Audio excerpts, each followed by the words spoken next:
Is this thing on?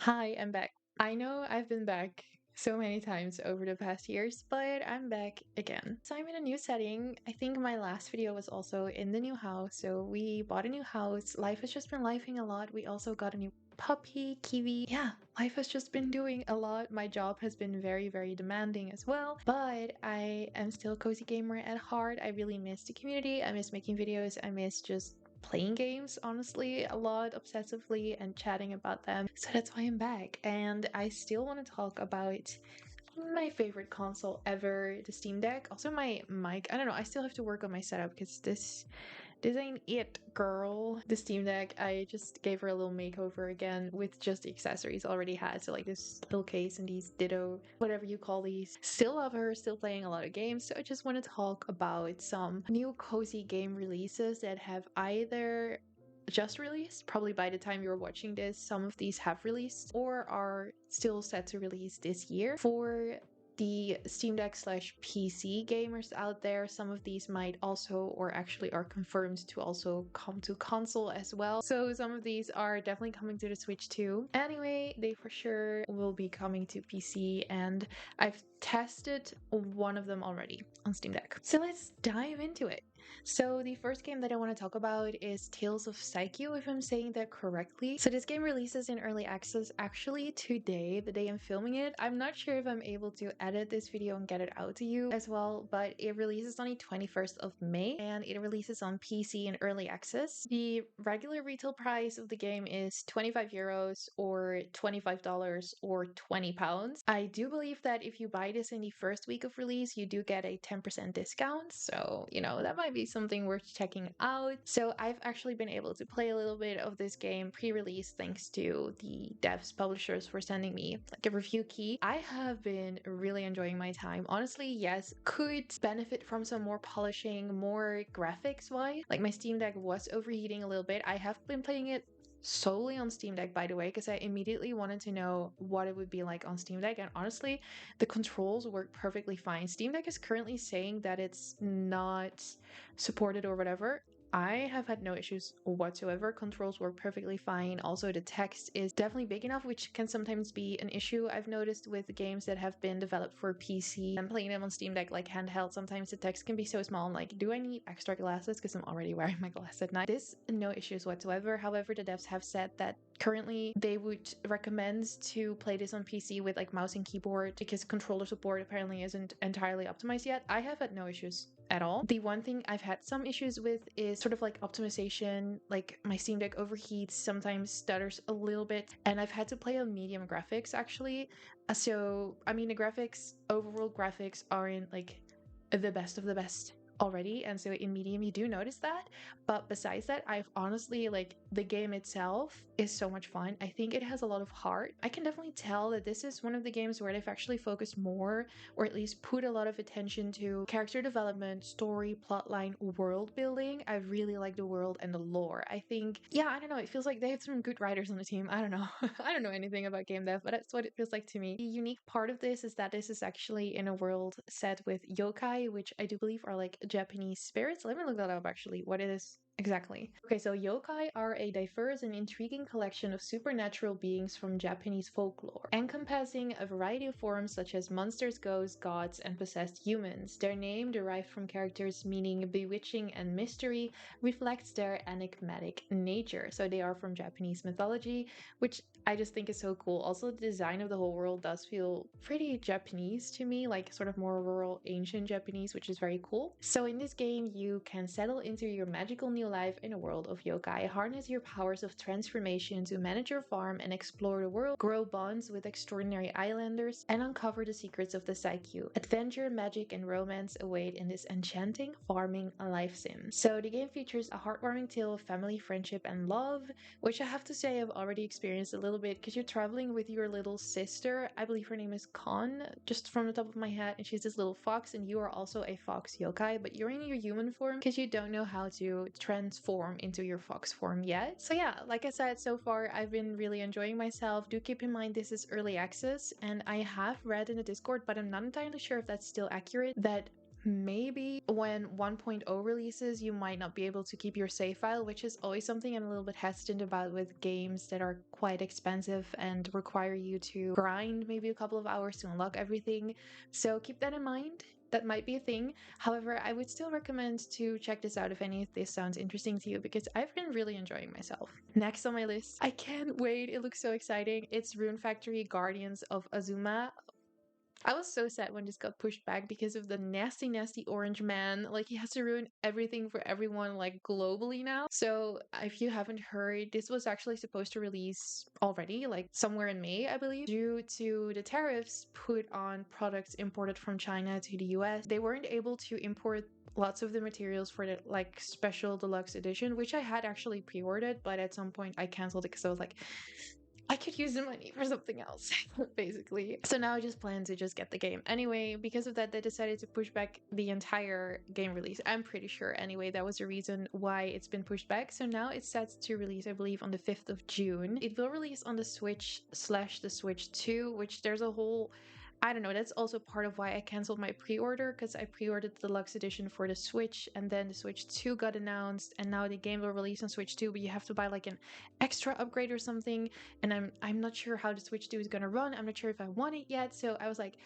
screw it, I'm just gonna get it on Steam and play it on my Steam Deck, and I'm sure it will run just fine. I am just so excited. I do really enjoy Rune Factory games. I've only played Rune Factory 5 still, even though I've been meaning to play 4 for years because everyone is telling me how good it is. Guardians of Azuma looks amazing, incredible, like the graphics, the sheer amount of NPCs and their designs, and dateable, I don't know, dateable NPCs looks amazing.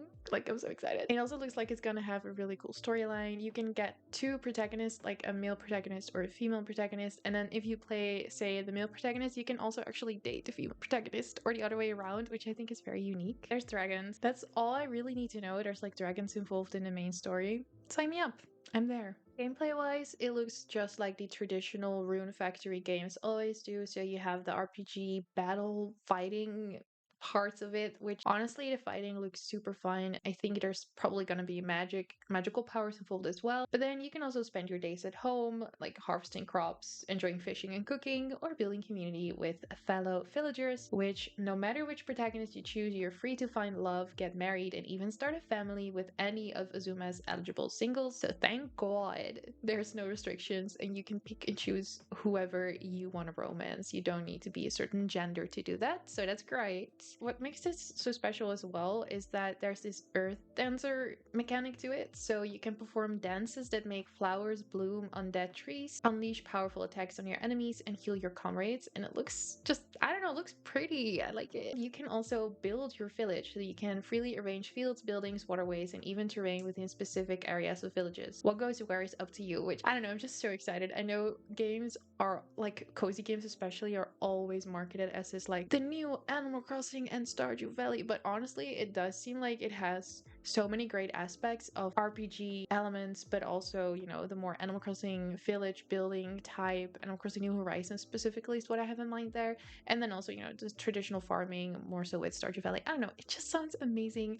I am really hyped. I can't wait for this to release. I hope it lives up to my expectations, but I am very hopeful. Next up on my list, I'm also so excited for Fantasy Life I, the Girl Who Steals Time. When I tell you, I was obsessed with Fantasy Life on the 3DS. It was one of my favorite games. I just never heard of it before. I don't know, randomly got it for Christmas maybe? I have no clue how I found it, but when I did, I loved it so much. I really like, again, like the mix between sort of like RPG elements, so you can go out to go to battle or do whatever. But I really like the aspect of picking your life, like choosing your career, and then you could switch between them. I like that so much. Like, it was one of my favorite things ever. And just, I don't know, the music, the aesthetics, everything. I really enjoyed it. So I'm so happy to see that we get a new one now. Actually, like globally, not just in Japan. That timer cut me off. I don't know what I was talking about. I think I was talking about how excited I am that the new Fantasy Life does look like it stays true to its origins in art style and also gameplay.